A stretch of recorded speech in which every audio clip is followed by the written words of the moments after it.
చేతితో పెళ్లి ట్రోల్స్ పై ఎట్టకేలకు నోరు విప్పిన శోభితా ధుళిపాల పుట్టినరోజు సందర్భంగా నాగ చైతన్య ఎమోషనల్ పోస్ట్ చేశారు. పెళ్లి తర్వాత శోభిత రెండో పుట్టినరోజు కావడంతో ఇద్దరూ కలిసి గడిపిన అందమైన క్షణాలని ఫోటోల రూపంలో అయితే షేర్ చేస్తూ హ్యాపీ బర్త్డే మై లేడీ అంటూ నీతో కలిసి జీవిత ప్రయాణాన్ని చేయగలుగుతున్నందుకు నేను చాలా కృతజ్ఞతుణ్ణి అంటూ రాసుకొచ్చారు. దీనికి స్పందించిన శోభిత థ్యాంక్ యూ బంగారం అంటూ రిప్లై కూడా ఇచ్చింది. అయితే చైతు షేర్ చేసిన ఫోటోలలో ఒక ఫోటో మాత్రం ప్రత్యేక ఆకర్షణగా మారింది.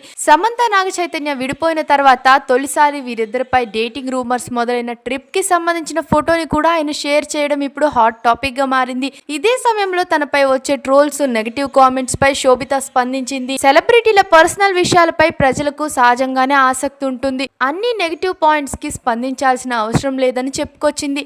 అంతేకాకుండా సోషల్ మీడియా ట్రోల్స్ ని వాతావరణ మార్పులతో పోల్చిన శోభిత వాతావరణం ఎలా అయితే మారుతుందో అలాగే జనాల అభిప్రాయాలు కూడా సోషల్ మీడియాలో ట్రెండ్స్ కూడా మారిపోతూ ఉంటాయి. అందుకే వాటిని నేను సీరియస్ గా తీసుకోను అని చెప్పుకొచ్చింది. ప్రస్తుతం శోభిత చేసిన ఈ కామెంట్స్ సోషల్ మీడియాలో వైరల్ గా మారాయి. రీసెంట్ గా నాగ చైతన్య ఢిల్లీ హైకోర్టుని ఆశ్రయించిన విషయం మనకు తెలిసిందే. సమంతని చీట్ చేసి సినిమా ఆఫర్లు లేకుండా చేసింది నాగ చైతన్యనే అంటూ వస్తున్న వార్తలపై ఆ ఛానల్స్ పైన కేసు ఫైల్ చేశారు.